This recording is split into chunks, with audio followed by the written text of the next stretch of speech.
সম্মানিত দর্শক শ্রোতা, আসসালামু আলাইকুম। আজকের বিষয় হচ্ছে গোপালগঞ্জ জেলাবাসী ঘোষণা দিয়েছে যারা গণভবনকে ভেঙে জাদুঘর করবে তাদেরকে খুঁজতেছে হ্যারিকেন জ্বালিয়ে, এবং তাদেরকে ঘোষণা দিয়েছে যে যেখানে পাবে ধরে দিতে পারলে জন প্রতি 1 কোটি টাকা দেওয়া হবে।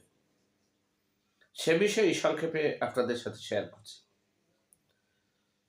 আমি গতকালকে মিডিয়ার অনলাইনে, হোয়াটসঅ্যাপে, ইমো, মেসেঞ্জারে যে তথ্যপত্র পেলাম, সে তথ্যপত্রতে ধারণা করতে পারলাম যে বাংলাদেশের সকল জেলায় আওয়ামী লীগ সুসংগঠিত হতে যাচ্ছে, ঐক্যবদ্ধ হতে যাচ্ছে এবং একসাথে মাঠে নেমে মাঠ দখল করার প্রস্তুতি নিচ্ছে। এমনকি গোপালগঞ্জবাসী, বরিশালবাসী, খুলনাবাসী তারা প্রকাশ্যে ঘোষণা দিচ্ছে, যারা বলেছে এই গণভবনকে ভেঙে জাদুঘর করবে, সেই ব্যক্তিদেরকে যদি কেউ ধরে দিতে পারে তাহলে 1 কোটি টাকা পুরস্কার দেওয়া হবে এই মুহূর্তে, অর্থাৎ এই এপ্রিল মাসের মধ্যে। এখন দেখার বিষয় কোন পথে হাঁটছে। যারা সেকেন্ড রিপাবলিক করবে, যারা দ্বিতীয় স্বাধীনতা ঘোষণা দিয়েছে, যারা নতুন সংবিধান করবে, 1971 মানে না, রিসেট বাটন পুশ, আওয়ামী লীগের নিবন্ধন বাতিল এবং আওয়ামী লীগকে পুনর্বাসন করতে দেওয়া যাবে না, শেখ হাসিনাকে ভারত থেকে এনে ফাঁসি দিতে হবে, এই লোকগুলোর মুখে একবারে অন্ধকার দেখা যাচ্ছে। তাদের মুখ, হৃদয়ে শুকিয়ে চৌচির হয়ে গেছে। তারা এখন অদৃশ্য অপশক্তি দিচ্ছে। তারা রাতে ঘুমাচ্ছে না। বিশেষ করে আমিও রাতে ঘুমাতে পারছি না এই 3-4 দিন যাবৎ, যে কি হতে যাচ্ছে জানি নতুন করে। এই বিপ্লবটা শেষ করে দিল ডক্টর মোহাম্মদ ইউনূস। এই বিপ্লবটা, এই অর্জনটা শেষ করে দিল এই মব তৌহিদি জনতারা।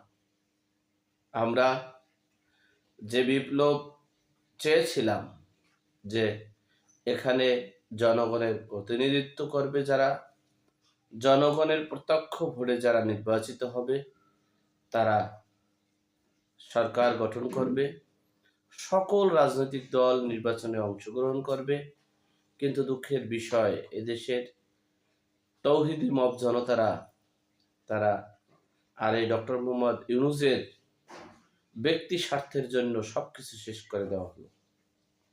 দেশে এখন রীতিমতো গৃহযুদ্ধের দিকে ধাবিত হচ্ছে। এরা যে এই ডক্টর মোহাম্মদ ইউনূসের উপদেষ্টা পরিষদ ও কিংস পার্টিরা ও তৌহিদি মব জনতাদের সাথে আওয়ামী লীগ সমর্থিত 60% জনগণ মাঠে আন্দোলন করবে। সেখানে নিরপেক্ষ অর্থাৎ রেফারি হিসেবে থাকবে বিএনপি। বুঝতে পারতেছেন দেশের অবস্থা কোথায় গিয়ে দাঁড়িয়েছে। 60% যদি একটা পক্ষ থাকে, বিএনপি যদি 30% থাকে, তা 90% আর 10%, অর্থাৎ বলতে গেলে 90% যুদ্ধ করবে 10%-এর সাথে। আমরা তো এগুলো চেয়েছিলাম না। কেন আমরা হাজার হাজার কোটি টাকা লুটপাট করলাম? কেন আমরা মব জাস্টিস করলাম, মব কিলিং করলাম? কেন আমরা এই দেশটাকে ধ্বংস করে দিলাম?